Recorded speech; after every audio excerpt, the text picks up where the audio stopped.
Brendan, how are you enjoying Seattle so far? It's cold as a witch's titty here. I ain't gonna lie to you. It's all right though. I mean, it feels like London weather, but um, it's cool. It's all right. You were at the Seahawks facility yesterday. Yeah, that was super cool. Super cool. How'd you enjoy your time over there? I enjoyed it a lot. I should have stayed playing football rather than fighting. Make a lot more money and it's fun. I saw that you could throw the football, and you got a good spiral. Some days. It's been a long time since I worked at that sport, but I still enjoy it. You chopped the hair off. Was there a decision to do that? I just like something new. I wanted to do it like 2 fights ago, but Crybaby back there wouldn't let me. So, uh, yeah, I just like to change every now and then. I just like something new, and sometimes I just try something wild. Sometimes I don't. I don't know. I just like new things. Change it up. What went wrong in your last fight? Now that you've had obviously a lot of time to kind of analyze it and break it down. I lost. Um, I mean, before I say anything, no matter what, every decision was my own, which is why I like this sport. I take ownership for everything that I did. It's nobody else's fault. Um, but my body just wasn't 100%. I knew that going in, but I didn't think it would be so effective as it was, and I had problems the whole camp. But I don't know how to pull from a fight. I just feel like I'm a little bit of a bitch if I do. So even with like proof that like I'm not good, no matter what. So yeah, I think that was just the biggest thing. I mean, the commission didn't help, but at the end of the day, I lost the fight. I think on perception, at probably 60% healthy and in his hometown, and now he's the number one guy in our division. So I know I'm better than him. I know I am. Um, he fought his best that night, and I fought probably the worst that I fought in the UFC. But it is what it is. I learned from it, and I'll be back stronger on Saturday, and I'll see him again at some point. We're two of the youngest guys in the division, so in the top 15 especially. So I think he's earned a title shot in my opinion. But hopefully I see him again, and hopefully it's for the belt or somewhere around there. In hindsight, do you regret not pulling out just because of the run you were on, and all of the momentum that you had behind you? Yeah, I think so. I can't change it now. But there's probably been 3 fights in the UFC that I should have pulled from. 2 I lost and 1 I won, just from not being healthy. And yeah, it sucks. It really sucks. I think I was so close to fighting for that belt, and I don't know. I look back and like that, and I also think it's funny. Like when I lose, everyone's got something to say, but when I win, everyone's silent as a mouse. Um, so that kind of makes me laugh, and it lets me know like that I'm still there. Like nobody says nothing to me or about me until I lose, but when I'm winning, it's hush. And like you said, he's the number one ranked now. He went out there and beat. Is he like? Were you impressed with that? I mean, I look at it as every fight. Like I've knocked guys out too. A, a knockout's kind of like luck, It's a little bit of precision, but it's more luck than anything. But if I tap you, 90% I outsmarted you and I got you. So and that may be the reason why I like submitting people more. But I thought he lost the first round pretty clear, but I thought the punch was nice. I feel exactly how I felt when he fought Cannonier. To me the finish was kind of the same thing, but it was still nice and nothing that he did wrong. He did good. So hats off to him. And do you think because of your last fight, you're being overlooked in this fight with Fluffy, with you being like I think it's like a 2-1 underdog, and people just kind of counting you out? I don't know. I feel like people always do that anyway and look for a reason. I don't know. I feel like I'm a guy you either like me or you hate me. There's no in between. And so for some reason, people hate me more than they like me, but that's fine. I just like to be left alone. I like to be with my wife and my kids and my close friends because my circle's super small. So, yeah, I don't care. Overlook me. Do what you want. I don't care. My money stays the same no matter what. So I'm going to go out there and I'm going to beat up Anthony and move on to the next step. It's nothing different. Obviously, the big storyline in this fight is you guys fought back in 2018. And obviously, you guys have grown a lot from that fight. But I guess, now looking at him now, like, is there any similarities you see, or do you see him as a completely different fighter? Me personally, I see him as the same guy, just a little bit more, well, a good bit more refined and more polished. But he still does the same things. He still focuses on his cardio. He's still to me the same guy. And I was so young and immature then mentally. I'm a completely different guy, and I fought like shit that night. I was just basically like a moving dummy. I didn't really do that. I rocked him in the first, and then he said I hurt him again in the fourth or the third. I don't even know, but I didn't really do nothing other than that. I just was like, I'm ready to go home. I don't want to be here. So, but you're not gonna finish me. It was just immaturity. Obviously, everyone kind of knows his game plan. He's going to come and try and drown you, wrestle you. So was that a lot of focus on in training camp this time? Was just wrestling, takedown defense, or I guess do you welcome being on your back because of your elite BJJ? I just want to create damage in this one. I want to get back to my old self. Like I have these like roller coasters of do damage or hold position, do damage, hold position.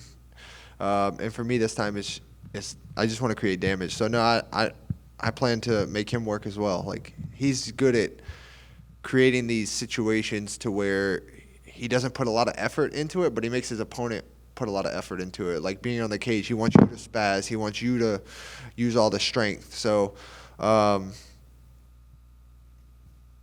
we'll see. But it's going to take – he's going to have to eat some punches to get in there. And I know he's tough, but I don't know. It only takes one clean one to do anything. So 15 minutes is a long time to have to evade a good punch. So we'll see what he brings to the table, but obviously we know he's coming from bell to bell, and we'll see how successful he is on Saturday at that.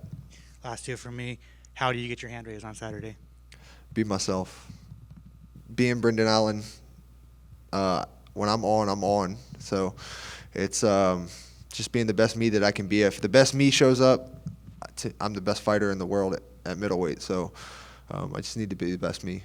And a lot of middleweight fights taking place. What were your thoughts on the championship fight between DDP and Sean Strickland? I don't know. Somehow Dricus just gets it done, man. I said this in an interview before. It's like if you look at his resume on paper, you're like, fuck, man, this guy's a stud. But like if you really look at it and watch the fights, he fights these guys that have such a great name, but look at the timeline that he fights them. Like he's fighting them like kind of when they're not really motivated or on their way out, or just father time's getting them, for whatever the case may be. Like you see, for instance, you see Izzy on someone's resume, and you're like, you think of the Izzy at his top, and you're like, wow, he beat this guy, and it's like you watch the fight and you're like, this ain't the Izzy that fought like Paulo Costa or anything like that. Like this ain't the same guy. So I just think he gets them at the best times, the best names at the best times, and, is what it is. Good luck, man. Thank you. Hey, Brandon, over here. Congratulations on the birth of your son in late December. How is it having another boy in the house now? It's nice. I'm not super outnumbered. I have my stepson and my wife's son, so, and then now we have our son, which he's sleeping in the back, but it's nice. It's it's just, as of now, he's just an infant, so nothing really changes too much. But my wife does an amazing job taking care of him while I'm in camp, and it's been great. It's been great having him.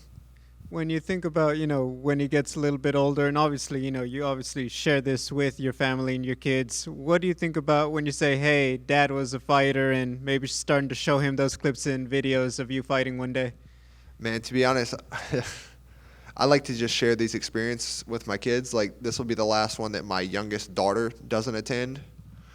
My oldest daughter will attend, and I can't wait for her to get here. I just like sharing these moments with my wife, with my kids, with my family, my friends.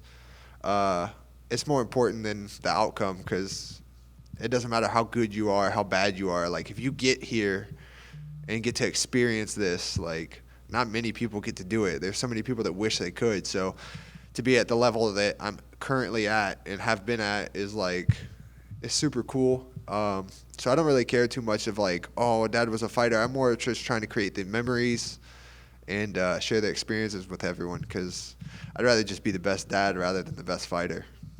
It's a small exclusive club in the UFC of the fighters who get to have the custom or the different color shorts. What does it mean to you to be part of that small group that UFC said, you know what, Brendan Allen puts in work, we're giving him the purple ones? I mean, it's super cool. I wasn't the first one to get them, even though I asked for them the most. But hopefully, if UFC goes to Louisiana this summer and I get past Fluffy like I expect to, that we'll get a real custom pair to unveil in New Orleans. Final question. Do you feel like at ceremonial weigh-ins you rock your fuzzy hat better than Shavkat does? Nah, you can't, man. He's the originator, you know. He's the OG, so no one's like Shavkat. Plus his tail on his is like super nice. He got like a fox or something on his. His is nice. Thank you. Brendan, how good of an alibi is Gerald Mearshart? He's a G. He's a G, man. Yeah, he's my guy. I've known him forever. I love Gerald. He's such a great guy. And then, what did you think of the Super Bowl performance? Do you think it should have been Lil Wayne instead of Kendrick? Yeah, for sure. You can't go to New Orleans and not put Lil Wayne in there. But you know what it is. That stuff's probably as political as everything else. And then, top 5 artists on your rotation right now. Damn, you're gonna put me on the spot. Obviously Kevin Gates. It's been off, but Frito Bang for sure. You're gonna make me pull my phone. Frito Bang, Moneybag Yo, and I've been mixing in country on Fight Week. So Kane Brown and Boosie. I like Boosie. I like old Boosie. What do you think about this new Big X collab that's coming out soon? With who? Oh my God, it's a country artist. Oh yeah, I saw some of that. I heard one the other day. It was all right. Yeah. He's kind of versatile with his voice, but he did good with his lyrics on the one that I heard, so it was pretty good. So you've got a win over Paul Craig, one of the best grapplers in the UFC. That makes you one of the best grapplers in the UFC, I'd say. And Anthony's also up there. Do you think that this fight is going to end up on the ground, or do you think that kind of cancels it out and it becomes a kickboxing match? No, I think it'll end up on the ground at some point. I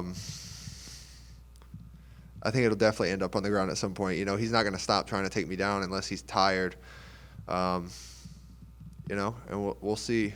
We'll see. But I'm not shying away from it, but I just want to do damage and put a show on for all the fans that come out here. That's really what I'm looking for this fight. I want to get back to myself, do damage, and put a show on for all the fans that come out to see us. And who do you think's shooting that first takedown? Him, for sure. It's definitely not going to be me. I never come to a fight to shoot except for the last one. Usually it just happens or transpires, and, you know, it is what it is. Like, but I don't come looking to shoot except for the last one and see how that happens. So, yeah, I'm not coming to shoot, but I'm sure one will transpire at some point. Thanks. Of course.